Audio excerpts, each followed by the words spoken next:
L'actualité phare de la Semaine nationale de la culture ce jour, c'est l'arrivée à Sia du président du Faso. Roch-Marc Christian Kaboré a eu droit à un bain artistique avec les différentes troupes présentes à Bobo 2016, venues lui souhaiter la bienvenue à l'aéroport. Nous irons donc tout à l'heure à Bobo Dioulasso pour retrouver Christine Koulibaly et toutes nos équipes sur place à Sia. Les dirigeants du monde sous la hantise d'une attaque d'un site nucléaire ou de l'explosion d'une bombe radioactive. La menace terroriste est donc au centre du 4e sommet sur la sécurité nucléaire qui réunit une cinquantaine de pays autour de Barack Obama, à l'exception de la Russie. C'est le menu de ce journal. Bonjour à tous et merci de nous rejoindre pour le 13h15 de la télévision du Burkina. Un excellent appétit si vous êtes à table. Pour ouvrir ce journal, donc, nous mettons le cap sur Bobo Dioulasso pour les échos de la SNC. Nous retrouvons Christine Koulibaly sur place. Bonjour Christine. Marguerite Douagno, bonjour et bonjour à tous. Alors Christine, dire que l'actualité principale à Sia ce jour, c'est l'arrivée du président de Faso à Bobo Dioulasso aux environs de 10 heures. C'est exact. Il a été accueilli par le ministre en charge de la culture, Tahirou Barry. Et dès l'aéroport international de Bobo Dioulasso, après les honneurs militaires, Roch-Marc Christian Kaboré a eu droit à un bain artistique avec plusieurs troupes présentes ici à Bobo Dioulasso pour la Semaine nationale de la culture. Rappelons donc que Roch-Marc Christian Kaboré doit présider la cérémonie de clôture de cette 18e édition de la Semaine nationale de la culture Bobo 2016. Demain donc dans l'après-midi, Marguerite. Alors Christine, on va parler des activités qui se poursuivent à cette SNC 2016. Hier, c'était le dernier acte pour les compétitions pour le Grand Prix national des arts et des lettres. Il faut dire que pendant 6 jours, environ 70 groupes et individus ont convoité le premier prix en faisant montre de talent et d'ingéniosité pour séduire le jury. En attendant de connaître le verdict demain donc, retour sur la dernière nuit du jeu pénal avec Lamine Karantao et Estelle Judith Assogba. En cette dernière soirée des compétitions du Grand Prix des Arts et des Lettres, le public n'a pas monnaie son déplacement pour vivre une fois de plus ces moments de ferveur. Il y a la volonté à présenter une valeur sûre, l'armée de faille qui laisse voir de jouir.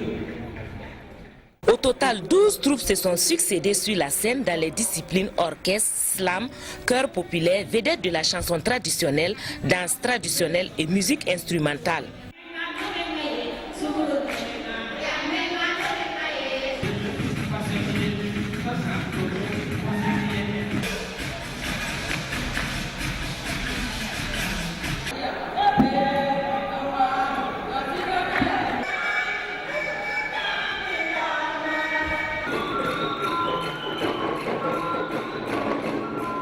Chaque troupe use de sa générosité et de son savoir-faire pour séduire les jurys.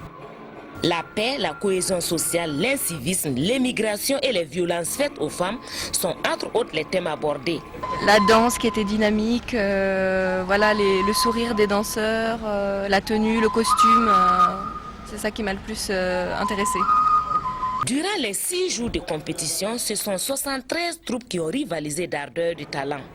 Le jury note une amélioration des prestations. La qualité de la prestation, les chorégraphies, les costumes, on sent qu'après ces 30 ans d'existence de la SNC, il y a de l'évolution quand même en général. Le palmarès est attendu cet après-midi. La SNC, en 30 ans d'existence, à travers ce jeu pénal, a révélé de nombreux talents au plan national et international, comme Solodja Kavako. Christine. Et pour que tous ces artistes vivent de leur talent, il faut protéger leurs œuvres. Le Comité national de lutte contre la piraterie des œuvres littéraires et artistiques a initié une formation à l'intention des forces de gendarmerie. L'objectif est d'impliquer davantage ces forces de défense et de sécurité dans la lutte contre le phénomène de la piraterie. Le reportage est de Jean Zongo et de Isia Kanana. La protection des œuvres artistiques et littéraires à l'heure des innovations technologiques dans la diffusion de l'information est devenue plus problématique pour les acteurs, producteurs, éditeurs, entreprises culturelles entre autres. Cette session de formation, initiée par le Comité national de lutte contre la piraterie des œuvres littéraires et artistiques, vise donc à impliquer davantage la gendarmerie dans la lutte contre ce phénomène qui semble avoir la peau dure. La piraterie est très nocive, d'abord pour l'artiste, ensuite pour l'économie, pour le développement de façon générale. Or, il se trouve que depuis quelques années, la piraterie a gangréné tous les secteurs, et essentiellement le secteur de la culture. Et c'est pourquoi il était important que l'accent soit mis sur leur formation. La connaissance de l'environnement culturel du Burkina Faso, les principes généraux du droit d'auteur, les rôles des forces de gendarmerie dans la lutte contre la piraterie dans les œuvres littéraires et artistiques, voici donc les modules qui seront développés au cours de cette session de formation. Nos attentes sont que tous les participants puissent suivre avec attention cette formation et qu'au sortir de la formation, ils soient outillés un tant soit peu pour œuvrer efficacement sur le terrain dans le cadre de la lutte contre la piraterie des œuvres artistiques et littéraires. Toute chose qui devrait permettre à tous les acteurs de la chaîne artistique de vivre pleinement de leur art. Le sport n'est pas en reste à cette fête de la culture et les lauréats de la lutte traditionnelle de cette SNC, eux, sont connus depuis hier. Christine. Tout à fait, Marguerite Duagno. Les finales se sont déroulées hier à l'arène du stade Wobi. 9 combats ont livré les champions chez les adultes et les jeunes. Découvrons les lauréats de l'édition 2016 de la Semaine nationale de la culture. C'est avec Betty Bienaon et Bangba David Kafando.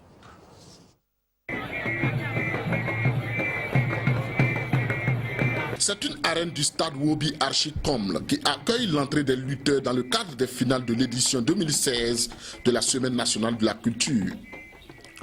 3 combats ont été livrés dans la poule adulte, une catégorie réservée aux lutteurs aguerris, des athlètes rompus aux exigences de l'arène.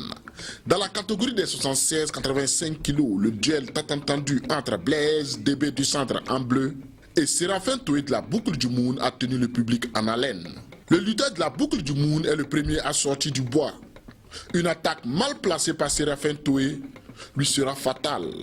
Blaise DB fait parler son agilité, un lutteur opportuniste réagit comme il faut pour souffrir la victoire.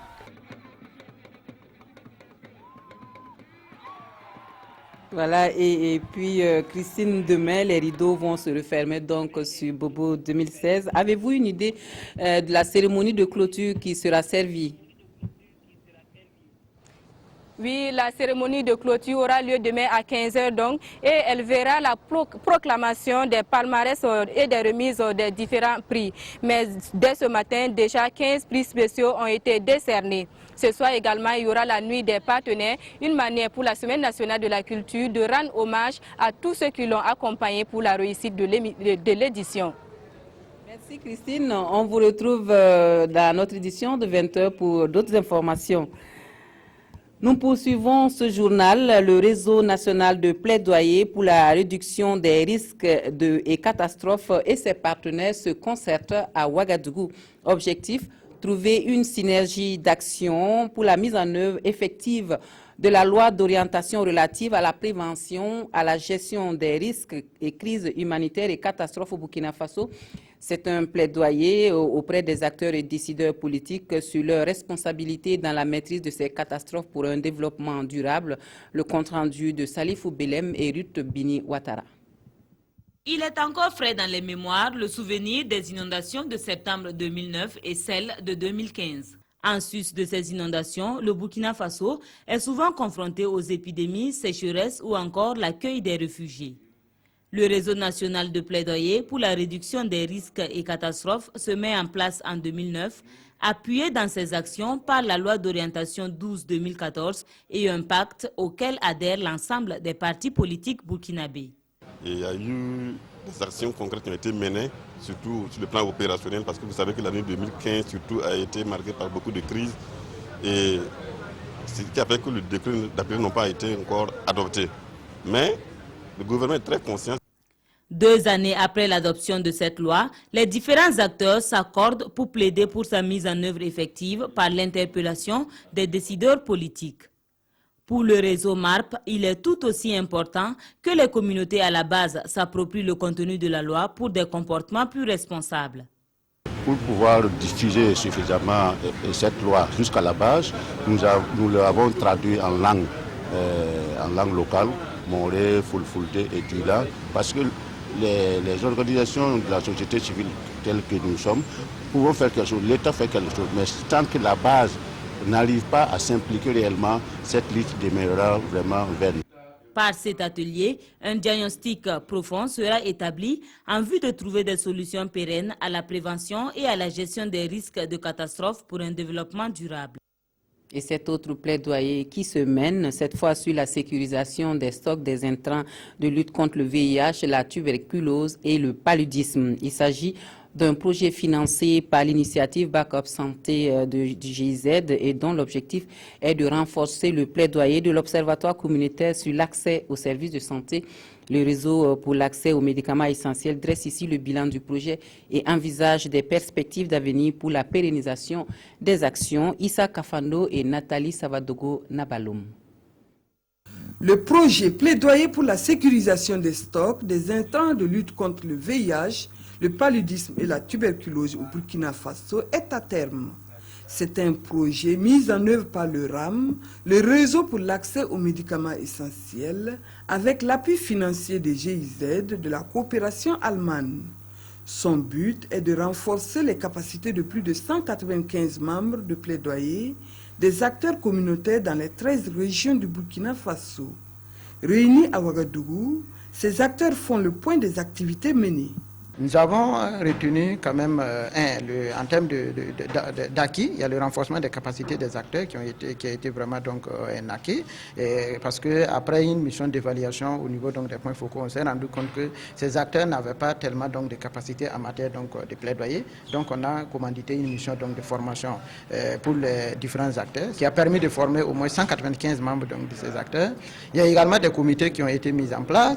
Nous avons fait des rencontres au niveau national également pour mobiliser donc les acteurs, les autorités et pour des questions spécifiques. Au sortir de cet atelier, les acteurs vont élaborer un plan pour pérenniser les acquis. La plateforme de collecte électronique de dédouanement, de documents de pré-dédouanement Sylvie est opérationnelle depuis quelque temps et avec pour mission de réduire et de simplifier les coûts des procédures de dédouanement de marchandises. Mais le bien fondé du système de liaison virtuelle pour les opérations d'importation et d'exportation n'est pas toujours bien perçu par les opérateurs économiques. Séance d'explication donc avec la presse par les initiateurs. Le compte-rendu de Roger Kam et Olo Poda. Elle séduit par son nom autant qu'elle fait espérer par son approche dans la lutte contre la fuite des capitaux, la fraude et la corruption. Sylvie, loin d'être le nom d'une belle dame, est cette plateforme électronique de gestion des procédures de dédouanement au Burkina Faso.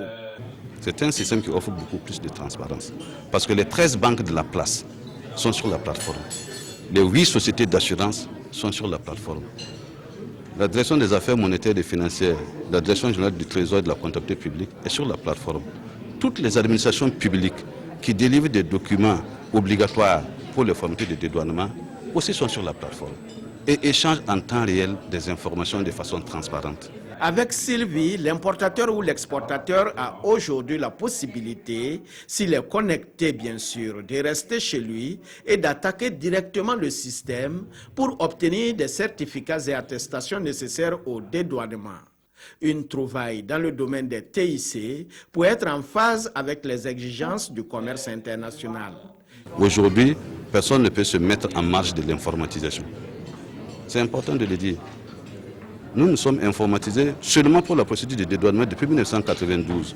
On veut compléter cette procédure de dédouanement par la collecte électronique des documents de pré-dédouanement par voie électronique et bien sûr parachevé par le paiement électronique. Voilà, c'est le monde qui est devenu ainsi. On ne peut pas se mettre en marge des évolutions au niveau mondial. L'exploitation de cette plateforme est confiée à une société de gestion dénommée Sogesi. L'ambition ici est de rendre les entreprises burkinabées plus compétitives en vue d'améliorer le climat des affaires au pays des hommes intègres, mais aussi les indicateurs du commerce transfrontalier. Un mot de l'actualité internationale à présent avec la menace terroriste au centre du 4e sommet sur la sécurité nucléaire. Les attentats de Paris et de Bruxelles font planer le spectre d'une bombe sale. Les dirigeants du monde réunis autour de Barack Obama craignent des lendemains sombres pour la planète Terre. Ils sont donc une cinquantaine de pays qui participent à ce sommet où l'absence de la Russie est très remarquée.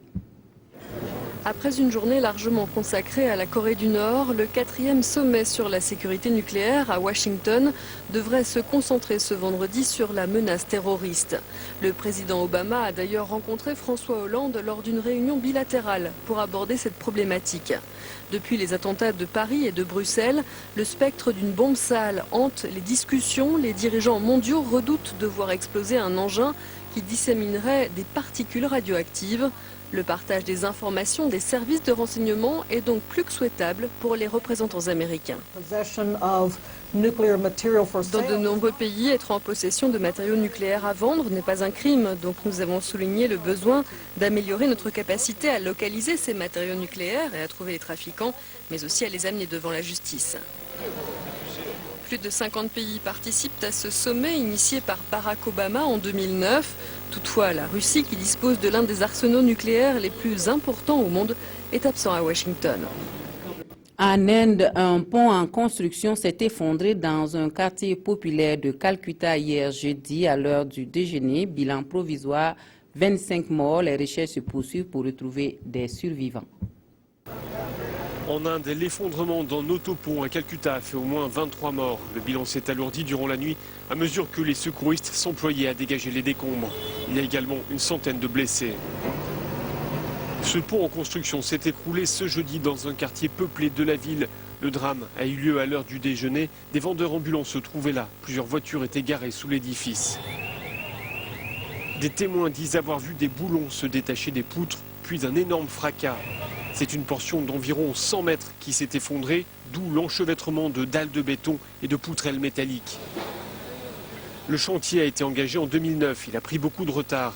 Il s'agit de construire une voie urbaine surélevée censée désengorger la circulation. Une enquête a été ouverte pour déterminer les responsabilités. Les accidents de ce genre ne sont pas rares en Inde. Ils sont souvent causés par la négligence ou le non-respect des normes de construction. Retour au Burkina pour lire la presse avant de refermer ce journal. Les quotidiens passent au peigne fin la mesure du gouvernement sur la gratuité des soins de santé, mais découvrons les gros poissons d'avril, des parutions de ce 1er avril avec Aimé Solange Digma. Aujourd'hui, 1er avril 2016, les quotidiens du jour nous offrent les têtes de certains hommes politiques sur un bon plat de poisson d'avril. Sidoya et l'Observateur Palga donnent l'exclusivité sur l'arrestation de l'ex-premier ministre Yacouba Isaac Zida. Le pays est notre temps sur la libération provisoire de Gilbert Diendéré et DNF sur celle du Gal Djibril Bassolé. Bon appétit donc à tous et à toutes. Autre sujet à polémique dans les journaux du jour, la gratuité des soins de santé. Prise en charge gratuite des femmes enceintes et enfants, la mesure entre en vigueur en avril, affiche le pays. Précisément ce samedi, indique le quotidien. Le soir, lui, énumère les maladies et les catégories concernées par cette mesure. Le journal suggère par ailleurs de veiller là-dessus comme de l'huile sur du feu à travers des contrôles imprévus pour que des agents de la fonction publique ne profitent plus jamais de l'analphabétisme de nos parents pour les corrompre. Les dernières nouvelles du Faso, quant à elles, expliquent dans ces colonnes les éventuelles difficultés de l'application de cette mesure, à savoir la mise en conflit des agents de santé avec les populations. Après analyse, DNF estime qu'une information, et la bonne d'ailleurs, des populations et même des agents de santé s'impose en vue de faire face à certaines incompréhensions qui peuvent conduire à des sauts d'humeur ou à des actes barbares. Les autorités sont donc interpellées. On s'arrête ici pour les informations de la mi-journée sur la télévision du Burkina. Merci à vous de nous avoir reçus chez vous. Excellent après-midi à tous et à toutes.